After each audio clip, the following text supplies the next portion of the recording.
Dan Shaughnessy. Dan, good morning. How we doing? I'm good, DA. How you doing? Doing great. I'm sure everybody in New England can't stop talking about the Patriots and the latest controversy. So when you saw the film from Jay Glazer and you could hear the Patriots staffer kind of stammering through and saying, I can delete it, did you feel like it made them look more guilty? Yes. I mean, but there's alternate universes on this. I mean, it's like watching the impeachment hearings. I mean, you take the same set of facts and the same details, and up here it's like, well, that establishes everything the Patriots said was true. There's nothing to see here, whereas everybody else in the world says, well, they're up to something there. What's that all about? So there's a school of thought that is, well, why would the Patriots risk this again? They've already been docked $500,000. They've already been docked a first-round draft pick. And so that makes sense in some logic. But then isn't the counterpoint to that, they do it because they've always done it, right? So where do you fall on it? It's a weird thing. I kind of believe that Belichick may not know about this recon but I also believe that the people that are there doing it are bringing it back to somebody and saying, hey, while we were there, here's a little something here. And because the Patriots, there was a small lie at the start of it in that statement the Patriots put out about independent contributors, whatever it said, independent contractors. Yep. No, I mean, I think they made it sound like they grabbed guys off the streets of Cleveland and said, hey, you got a camera, come up here and help us out here. I mean, there was at least 2 longtime Patriot employees there, and maybe they don't pay them benefits, so they're independent contractors, whatever, but, I mean, one guy's been there like 16 years, the guy that got suspended the next day, which didn't get reported until the Globe put it out yesterday, and then he issued a statement last night. And the other guy, I believe, has been there 8 years. So they're Patriot people. They're wearing Bruin stuff. They're New Englanders. And I didn't think the video or the audio that I heard with it made them look very good. I mean, what are they doing?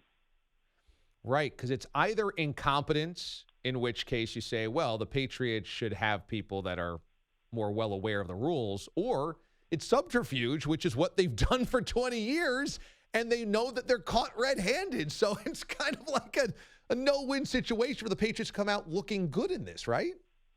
I agree with that, and there's a lot of pushback here, and I understand it, but I don't agree with it, and I mean, everything I can see on the national level, the conclusion is the same, which is you don't necessarily, and there's this whole why would they need to cheat against the 1-12 Bengals, and well, they haven't seen this coach before, and if it's just something that they routinely do, just to get, they overturn every rock. They're very thorough, and I don't think that what's happened over the years has given them competitive advantages or helped them win. I don't think they win because of this stuff, but I think they do it. Dan Shaughnessy joins us this morning here on the show from the Boston Globe.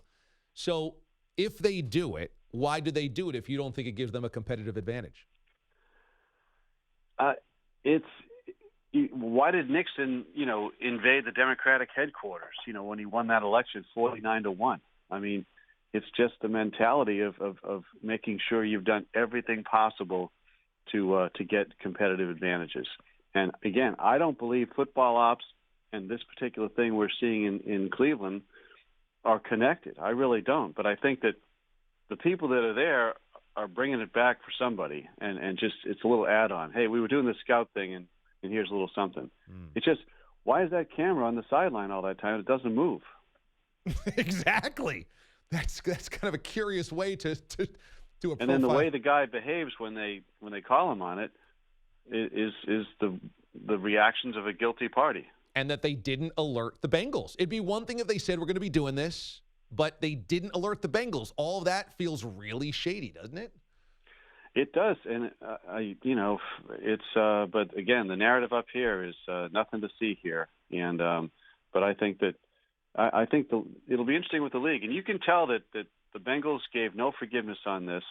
I mean, all week long, their coach, would not let them off the hook. He just was no commenting to the death, and And I think that other teams, they're all mad at the Patriots because they beat them all the time. When you get to 9 Super Bowls in 18 years, everybody hates you, and they pretty much put it in your face with their do their job videos and all that,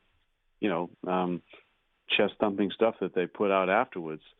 So yeah, I think any chance, and when you leave yourself as vulnerable, but I do believe Belichick does not like the crap sports productions and has no use for things that don't help them competitively, and does not have a real connection with those people. And I think he's angry that this now goes on his resume and that they're going to get punished for it. Dan Shaughnessy joins us from the Boston Globe. You wrote a really interesting piece about this offseason for the Boston Red Sox, how underwhelming it is, which is interesting because I just read a piece about Keim Bloom, the new GM, and how he's changing the culture and how he's so open-minded. He's looking for everybody's input. And you're like, I'm not buying it. Why aren't you buying it? Well, I think both of those things can be true that you're saying. I think that the climate inside the walls at Fenway is better because I think Dombrowski was kind of an autocrat and isolated himself and did his thing and sold stuff to ownership, and they bought and they won a World Series in 18. Dave Dombrowski did what he was brought in to do, but he was not. I don't think he included others as much, and I think that Keim Bloom is about that. The people who were working under him interviewed him for the job, and I think there's a lot of what they call collaboration now. That said, I think I don't want him to turn them into the Tampa Bay Rays North here, and that's. They have the charge here is to lop $35 million off the payroll, and I understand it's the rotation of the luxury tax threshold. This is their third year; they're up. They have to go backwards this year. I know those realities, but man, I mean, trading David Price and throwing in Andrew Benintendi so they'll take Price's contract. I am not about that. That is not making your team better next year, and I think that they're basically preparing us for a bridge year and not telling us that. Do you think it's a foregone conclusion that Mookie Betts is not going to be a Red Sox? I don't blame the organization for that, but I think yes. I mean, I think Mookie Betts wants to find out what's out there, and I don't think there's anything they can do. I mean, I guess if he said, here's $1 billion, but within realistic dimensions, I mean, if they came at him with 350, 10 years, I'm not sure that's going to do it. I mean, I think he wants to know what's out there, and I don't think he has any great attachment to this place. Nothing bad regarding that, but I don't think he'd mind playing for the Braves or the Padres or the Dodgers or somebody, White Sox, whatever. But I just don't think there's much they can do. If I were them, I would let him play next year, play his ass off, and then try to join everybody else and sign him. But they're going to get dimes on the dollars for him now, and I don't believe they're going to be able to extend him during the course of this season. Dan Shaughnessy, Boston Globe, joins us here on the show. There's a perception from outside Boston that is a Red Sox town through and through. But both you and I know it has turned into a Patriots town through and through. And it's not even close. And kind of as you write in your piece, that the Red Sox are even losing more fans with this approach. How big is the gap right now between the Red Sox and the Patriots, and how wide could it grow if they do go through money cost savings and bridge year stuff? Yeah, they can ill afford to flatten out and have a 500 team, that kind of thing. It's just hard. You can't do what the Cubs did. You can't bottom out and tank and all that stuff and then get good again. This place would not sustain that. They're always going to have the ballpark. They sell Fenway, tourist traps, Sweet Caroline, all that stuff, but they don't. They're not a topic of shows like your own here. I mean, during the daily, it's football, it's Patriots, and that's the narrative. And the Sox are really they're behind the Celtics now in terms of conversation around here, I believe. But there's still that large segment of old timers that like to read the baseball and comment on it, and they're always going to have that. But like baseball in general, they're having more trouble with the young market.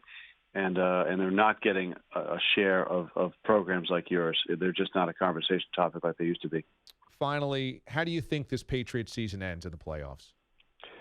DA, it's like I'm reluctant to ever sit here and say this is not a Super Bowl team, but this is not a Super Bowl team. Now, when you say that, they end up winning. The confetti's coming down on Tom's head. It's number 7, the whole thing like that. So I've learned my lesson on that. But they've lost to all 3 division winners in the conference. They own the NFC East, 4-0. Great.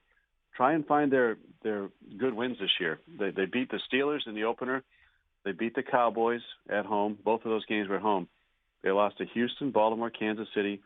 and they've beaten the tomato cans, the usual, a lot of Redskins and Bengals and all that. They don't have impressive wins. The offense, I'm not seeing it.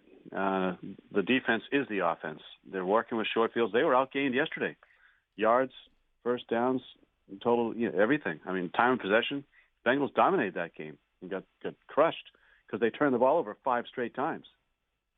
BostonGlobe.com. You can check out Dan's recent work on the Red Sox offseason. BostonGlobe.com. You can see him on Twitter as well for the latest on his thoughts on the Patriots and this upcoming offseason for the Sox, the Celtics, the Bruins, etc. Dan, it's always awesome to catch up, man. Thanks so much.